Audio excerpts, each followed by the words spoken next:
Ini yang gue suka. Gue konsisten untuk upload konten di TikTok selama 28 hari terakhir. Gue akan kasih lihat kalian responnya gimana. 1 juta views dan naik 60% dalam 28 terakhir. Apakah sedikit? Ya menurut gue ini sangat banyak, apalagi gue tergolong niche market. Pembahasan gue di TikTok, gue ngebahas mengenai jualan online. Jadi udah pembahasannya spesifik, niche banget, bukan pembahasan umum. Dan gue bersyukur banget gue bisa mendapatkan 1 juta views. Dan menurut gue itu udah banyak banget ya selama 28 terakhir ya. Jadi menurut gue tidak ada yang tidak mungkin, apalagi buat gue aja yang bahas-bahas seperti ini aja bisa mendapatkan video views yang di angka segitu. Apalagi kalau misalnya kalian pembahasannya umum, baik kalian konten kreator, affiliate, ataupun seller yang membuat konten di TikTok, pasti kalian bisa untuk mendapatkan views yang banyak dan berkembang akun TikToknya. Jadi kan gue bahas di video ini mengenai gimana dan apa yang gue lakukan supaya TikTok gue bisa berkembang dan bisa growth dalam 28 terakhir. Pada akun gue yang ini, gue mencoba untuk mengupload jam terbaik untuk akun gue dan kapan postingnya. Namun pada case ini memang kebanyakan gue upload itu di jam 11 pagi sampai jam 1 siang, atau mungkin jam 8 malam, atau mungkin jam 7 malam sampai jam 9 malam. Biasanya gue uploadnya di range-range jam segitu teman-teman. Dan uniknya, gue lagi mencoba hal baru di mana gue langsung mengupload 3 konten dalam detik yang sama. Ya otomatis gue harus upload dulu ya, baru gue upload lagi. Pokoknya dalam bukan durasi ya, dalam menit yang sama gue langsung mengupload 3 konten.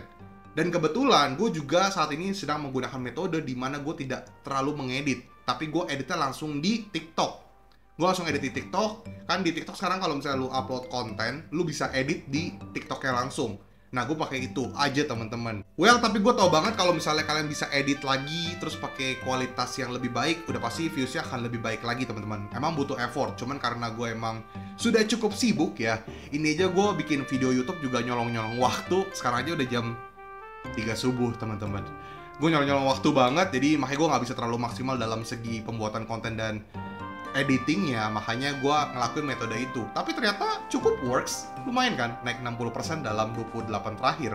Dan gue pun harus menyesuaikan pembahasan gue dengan demografi umur penonton gue, yaitu kebanyakan umur 25-34 tahun, which is penonton gue orang dewasa kebanyakan.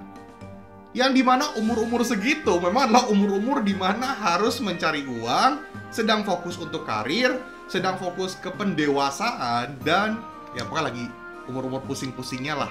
Mungkin kalian nonton gue sekarang juga lagi pusing-pusingnya, lagi pikirin cara dapetin cuan di TikTok atau cari cuan di dunia internet. Ya, tenang aja, Ryogani memahami akan hal itu kok.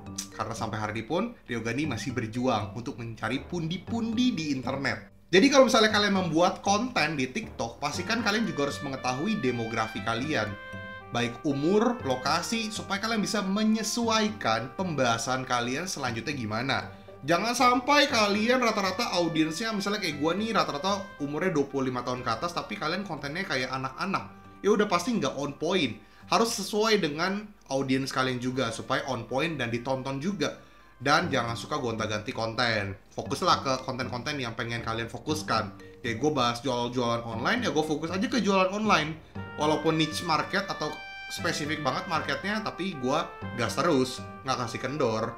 But again, gue bukan afiliator, jadi semua video gue tidak ada keranjang kuning teman-teman.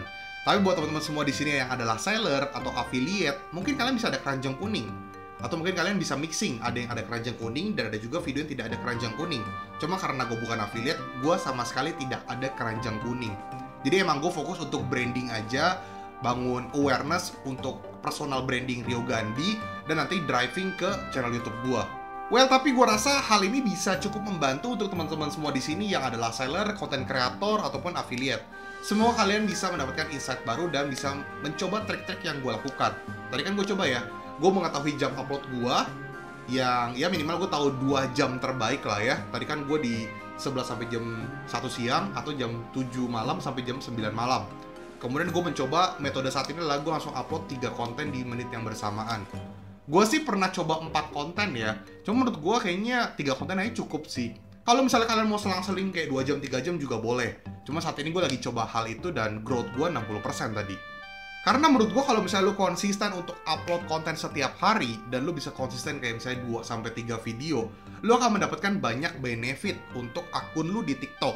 Yang pertama dari pertumbuhan views, yang kedua rewatch video, yang ketiga growth previous video, yang keempat audience growth. Dan masih banyak lagi. Gue sih cukup suka dengan algoritma TikTok ya, dimana ketika lu udah mulai konsisten untuk upload, lama-lama video-video yang lama-lama tuh bisa naik, bisa dapetin views juga. Atau mungkin audiens yang pernah nonton video lu sekali bisa dapetin video-video lama lu, atau mungkin pembahasan-pembahasan yang masih relate dengan pembahasan lu yang dulu-dulu. Gue sih cukup suka dengan algoritma itu ya. Jadi ya tidak ada salahnya lah. Udah gitu yang gue suka juga dimana video-video lu yang udah lama yang nggak pernah FYP itu bisa tiba-tiba FYP, tiba-tiba 1 bulan lagi FYP, atau mungkin random 6 bulan lagi baru FYP. Yang penting lu konsisten aja. Jadi nggak usah takut views lu kecil, karena mungkin nanti akan FYP pada waktunya. Tinggal tunggu tanggal mainnya aja. Tapi yang bener-bener kualitasnya oke ya, atau pembahasannya oke ya. Lu jangan berharap kayak kualitas lu jelek, gambarnya berantakan, atau mungkin lu goyang-goyang angle-angle videonya terus lu mau FYP. Itu ya agak berat lah. Kalau produk baru lu mau lebih cepat laku, udah pasti lu harus punya loyal buyer atau pelanggan yang sudah selalu standby atau memang suka dengan produk-produk atau pelayanan yang lu berikan. Biasanya kalau misalnya seller udah punya pelanggan-pelanggan yang tetap, ketika lu upload produk baru, mereka akan lebih memprioritaskan belanja di toko kamu daripada di toko lain yang mereka belum tahu pasti kualitasnya seperti apa. Baik meskipun harganya lebih mahal atau mungkin produknya belum ada ulasan, mereka tetap masih mau beli. Nah, inilah yang bisa menjadi dorongan ketika produk yang baru di-upload itu bisa lebih cepat naik karena si toko tersebut udah punya pelanggan tetap. Tentu saja ini berbeda dengan seller-seller yang belum mempunyai pelanggan yang tetap. Makanya ini udah pasti nyambung sama seller harus bisa memberikan pelayanan terbaik dan menjaga kualitas produk supaya bisa dapetin pelanggan tetap. Gue tau banget ada tipikal customer yang suka tetap pilih-pilih yang penting harganya murah, tapi banyak juga customer-customer yang nggak mau ribet dan udah percaya dengan satu toko walaupun harganya lebih mahal ya beda-beda dikit atau mungkin masih oke lah, yang penting barangnya pasti, terus cepet nyampe. Ya, mereka akan lebih pilih ke toko yang kayak gitu. Itu juga merupakan salah satu faktor di mana toko lu bisa lebih cepet laku, atau produk baru yang lu upload lebih cepet laku, supaya nanti ke depannya bisa lebih gampang untuk kita bikin lebih rame orderannya. Intinya lu mau upload konten juga harus memahami mengenai kualitasnya juga lah ya teman-teman. Kalian udah paham lah. Ya ngomongin kualitas ya supaya orang nontonnya juga nyaman. Jadi gaskan teman-teman ya. Buat lu semua yang pengen jadi content creator di TikTok, sikat abis. Dan jangan lupa untuk bangun personal branding kalian di TikTok, tapi bikin juga lah mereka audiensnya drive ke platform yang lain. Misalnya kayak gue ke YouTube, atau mungkin bisa ke Instagram. Jadi nggak cuma di TikTok doang. Karena kalau lu punya platform yang banyak dan wadahnya makin besar, lu akan lebih enak lah untuk ngelakuin sesuatu. Dari segi branding, jualan, mempromosikan sesuatu, itu kan jauh lebih gampang. Jadi saran dari gue, semangat untuk memulai karir di TikTok. Dan untuk yang jualan juga, untuk yang affiliate juga, gas terus, gaskan. Menyala abangku. Oke guys, sekali lagi ucapkan terima kasih. Jangan lupa untuk like, comment, dan subscribe. Dan jangan lupa untuk nyalakan notifikasi biar kalian gak ketinggalan video-video terbaru dari channel YouTube Rio Gandhi.